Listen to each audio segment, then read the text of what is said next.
तो सबसे पहले आपको InShot को ओपन कर लेना है एंड इसके बाद आपको टूल्स में की फ्रेम पर जाना है।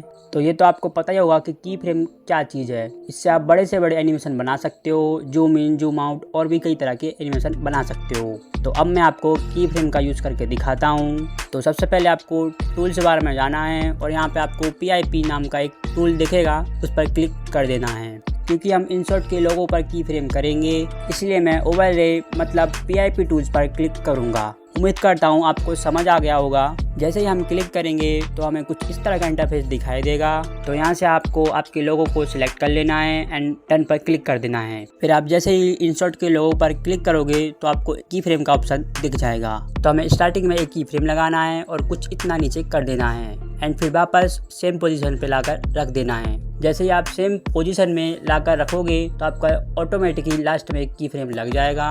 तो आप यहाँ पर देख सकते हो कुछ इस तरह का एनिमेशन बना है, बट ये अभी स्मूथ नहीं है। इसको स्मूथ बनाने के लिए हमें ग्राफ वाले ऑप्शन पर क्लिक करना होगा।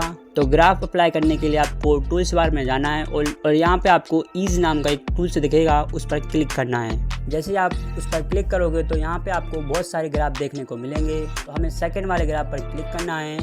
जैसे ही आप उस पर क्लिक करोगे तो हमारा एनिमेशन स्मूथ बन जाएगा। अभी तो मैंने आपको सिंपल सा एनिमेशन बना के दिखाया है, आप इससे भी बेहतर एनिमेशन बना सकते हो की फ्रेम की हेल्प से। एंड इसके बाद है हमारा दूसरा टूल्स ऑडियो। जैसे ही आप ऑडियो पर क्लिक करोगे तो यहाँ पे आपको 4 ऑप्शन और देखने को मिलेंगे, music, effect, record, AI speech. पहला स्टिकर, जैसे आप उस पर क्लिक करोगे तो यहाँ पे आपको बहुत सारे स्टिकर देखने को मिलेंगे एंड स्टिकर के बाजू में आपको टेक्स्ट का ऑप्शन देखने को मिलेगा। जैसे ही आप उस पर क्लिक करोगे तो यहाँ पे आपको टाइपिंग करने का बोलेगा, तो आप जो लिखना चाहते हो वो लिख सकते हो। जैसे कि मैं लिखता हूँ सब्सक्राइब नाउ। एंड टाइपिंग के बाजू में आपको कलर का ऑप्शन देखने को मिलेगा। तो जैसे आप उस पर क्लिक करोगे तो आपको कुछ इस तरह का इंटरफेस देखने को मिलेगा। तो यहाँ से आप टेक्स्ट के कलर को चेंज कर सकते हो जो आप करना चाहो, या फिर शैडो लगाना, बॉर्डर लगाना, ओपेसिटी और ग्लो कम या ज़्यादा करना and much more. Then colour section के बाजू में आपको फॉन्ट का ऑप्शन देखने को मिलेगा। जैसे आप उस पर क्लिक करोगे तो यहाँ पे आपको InShot की तरफ से बहुत सारे फॉन्ट देखने को मिलेंगे और यहाँ पे आप खुद के भी फॉन्ट अपलोड कर सकते हो। InShot में अपने फ़ॉन्ट को अपलोड करने के लिए आपको यहाँ पे डाउनलोड जैसा एक बटन देखने को मिलेगा। जैसे आप उस पर क्लिक करोगे तो यहाँ पे आपके सारे फ़ॉन्ट शो होने लगेंगे अगर डाउनलोड किए होंगे तो मैंने तो कोई फ़ॉन्ट डाउनलोड करके नहीं रखे हैं, तो यहाँ पे कुछ शो नहीं हो रहा है। अगर आपने डाउनलोड करके रखे हैं तो उस पर क्लिक करना, जो भी आपको फ़ॉन्ट चाहिए और डन पर क्लिक कर देना, फिर आपके सारे फ़ॉन्ट आ जाएंगे। इसके बाद फ़ॉन्ट के बाजू में आपको टेक्स्ट की पोजीशन का ऑप्शन देखने को मिलेगा। यहाँ से आप टेक्स्ट की पोजीशन चेंज कर सकते हो, टेक्स्ट को बड़ा या छोटा कर सकते हो, बोल्ड कर सकते हो, अंडरलाइन लगा सकते हो, सब कुछ यहीं से कर सकते हो। और इसके भी बाजू में आपको टेक्स्ट एनिमेशन का ऑप्शन देखने को मिलेगा। जैसे आप उस पर क्लिक करोगे तो यहाँ पे आपको बहुत सारे एनिमेशन देखने को मिलेंगे।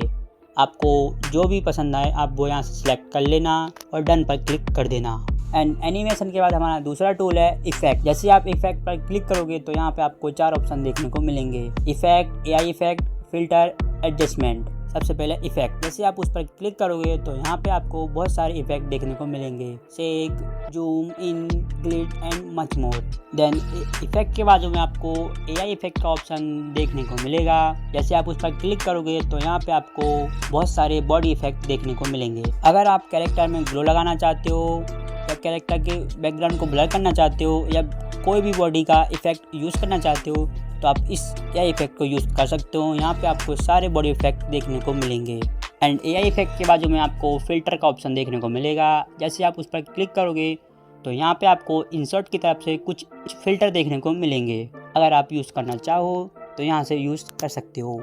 और फिल्टर के भी बाजू में आपको एडजस्टमेंट का ऑप्शन देखने को मिलेगा और ये बहुत ज़्यादा ही सिंपल है, जैसे ब्राइटनेस कम करना, कॉन्ट्रास्ट कम करना, शैडो कम करना वगैरह वगैरह।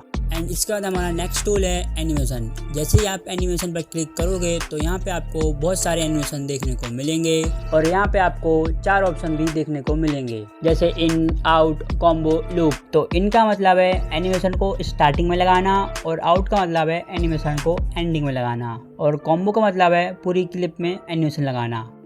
और लूप में आपको कुछ अलग तरीके के एनिमेशन देखने को मिलेंगे, जैसे heart beat, bulb, clock and much more.